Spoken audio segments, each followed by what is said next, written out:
Hi, welcome back to Joe Blogs. In today's episode, I want to talk to you about the sabotage of a gas pipeline that runs under the Baltic Sea. And I'm not talking about the NORDSTREAM pipelines.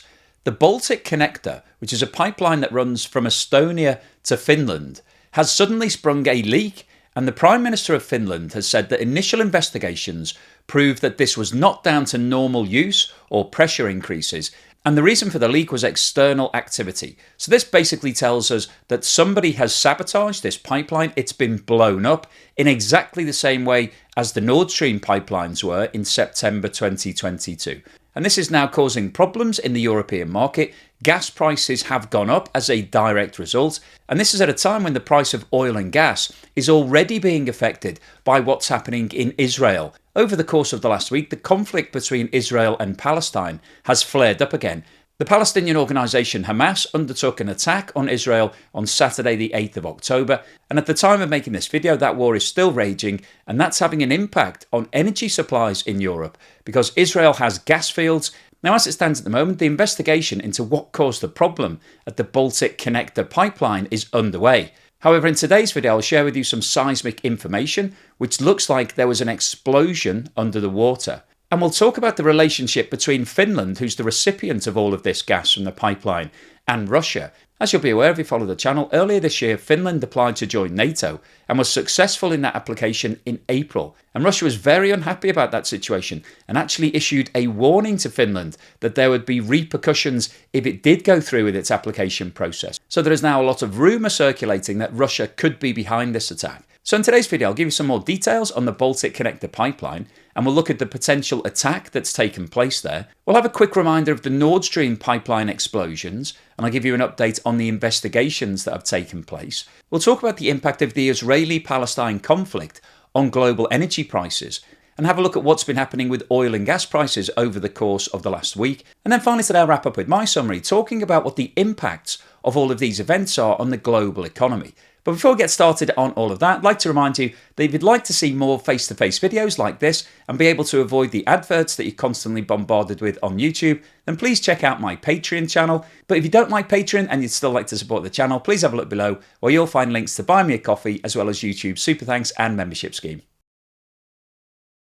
The Baltic Connector is a pipeline that supplies natural gas from Estonia to Finland and provides Finland with both access to the natural gas storage facilities in Latvia, as well as gas provided from liquefied natural gas terminals in Estonia and Latvia. The Baltic Connector pipeline runs for 48 miles between Finland and Estonia, and there is also an additional 13 miles of pipeline onshore in Finland and 34 miles onshore in Estonia. The Baltic Connector runs to a depth of 100 metres at its deepest point. The cost of the pipeline was €300 million, or around $330 million, the majority of which was financed by the European Commission. The pipeline commenced commercial operations on the 1st of January 2020 and supplies around one-third of all of Finland's gas requirements.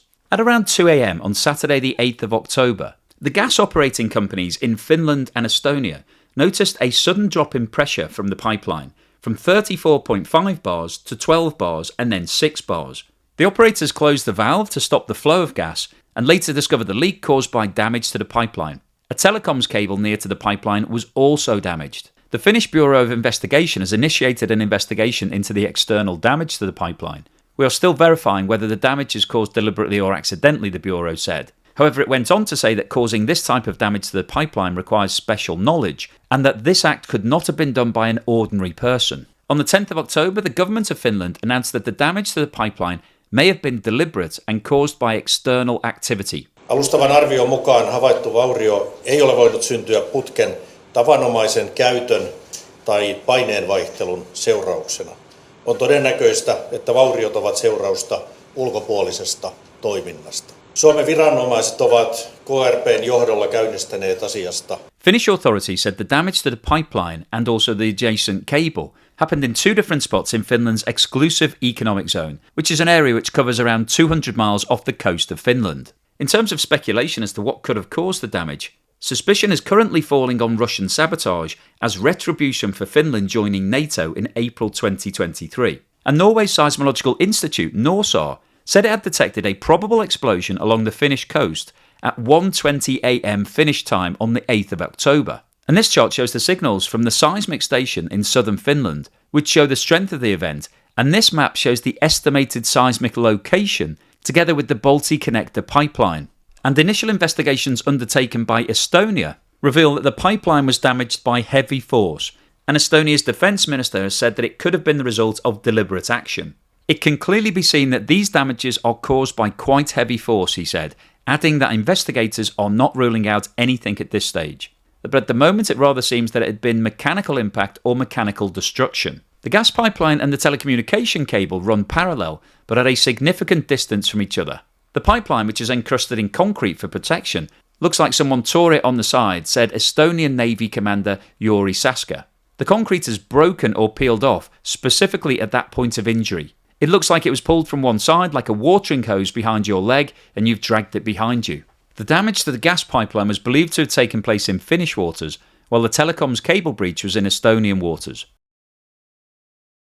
NATO General Secretary Jens Stoltenberg has said that NATO is sharing information over the damage and stands ready to support the allies concerned, and if that the damage was proven to be due to an attack, it would be met by a united and determined response.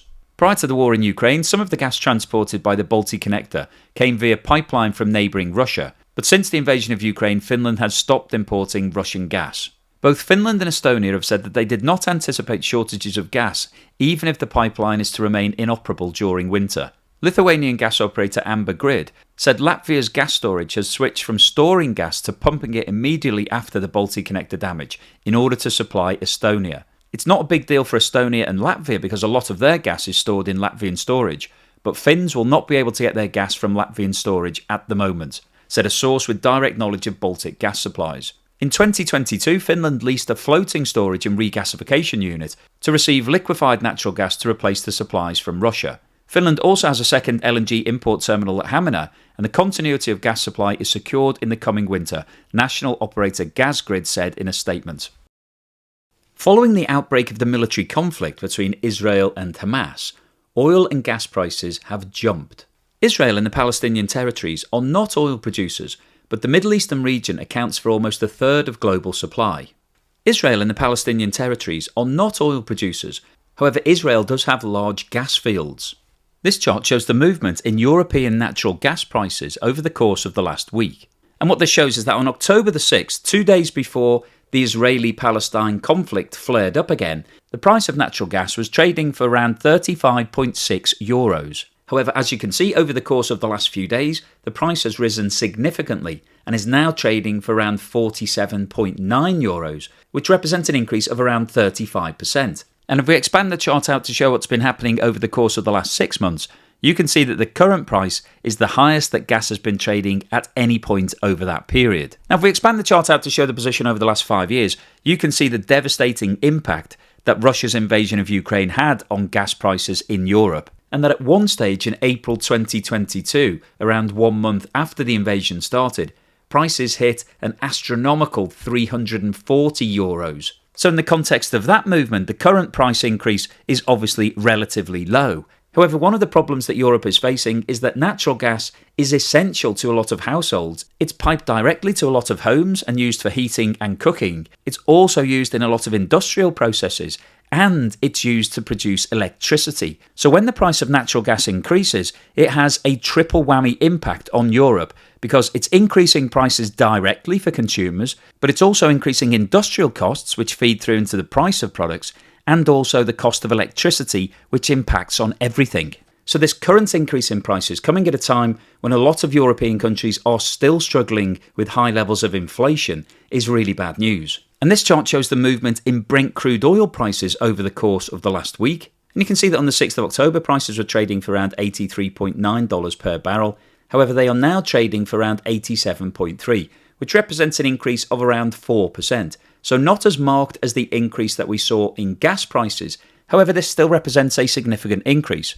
And if we expand the chart to show what's been happening over the course of the last 12 months, you can see that the increase in global political concerns surrounding what's happening in Israel has once again pushed the price of oil back up. And as we've discussed many times on the channel before, the price of oil feeds into the price of everything. So if we get a 4% increase in oil prices, That's likely to have a domino effect on prices right across the board at a time when countries are focused on trying to bring inflation back down.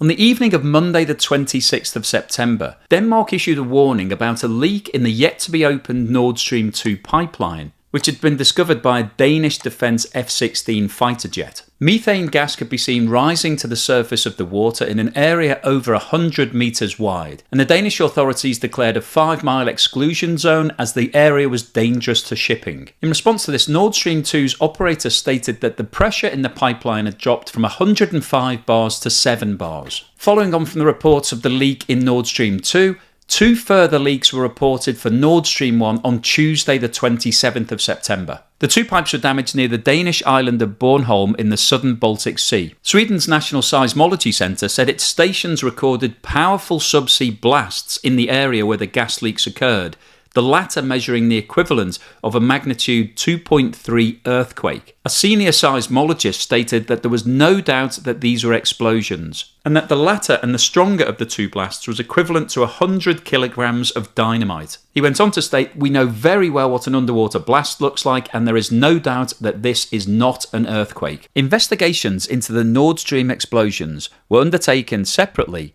by Sweden, Denmark and Germany. Russia also formally submitted a proposal to the Security Council of the United Nations calling for an investigation. However, this application was turned down. On October the 6th, 2022, the Swedish Security Service said its investigations in the Swedish Exclusive Economic Zone showed extensive damage and found evidence of detonations strengthening the suspicions of serious sabotage.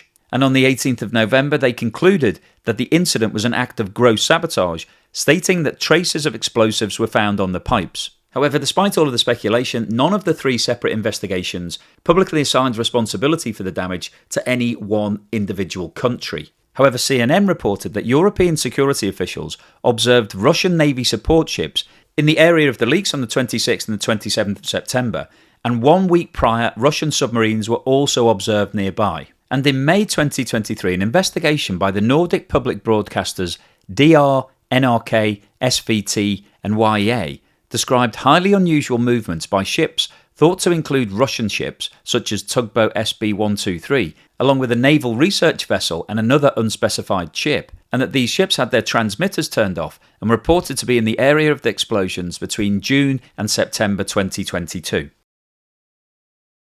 So what's the summary and conclusion today? Well, I wanted to post this video firstly to give you an update as to what's happened with the Baltic Connector Pipeline. This is the 3rd major gas pipeline that's been damaged by an explosion in the last 12 months. And these are not coincidences.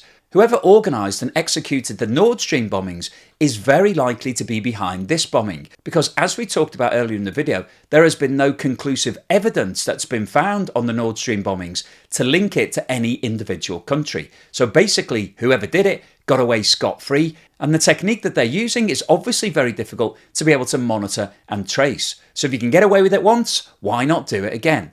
And the big question today really is, who would want to bomb the Baltic Connector Pipeline? Whose best interest does that serve? Well, as we've talked about in today's video, there is some beef between Finland and Russia.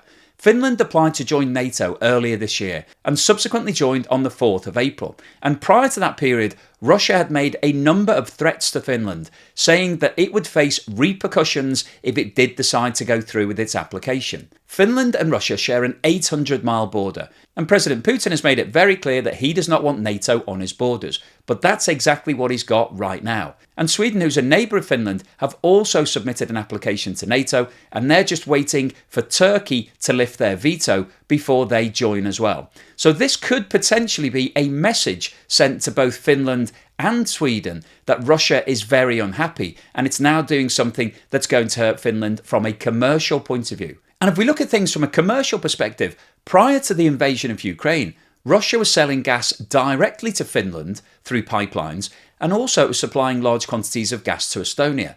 Now, both Finland and Estonia have stopped buying all Russian gas as a result of the invasion of Ukraine.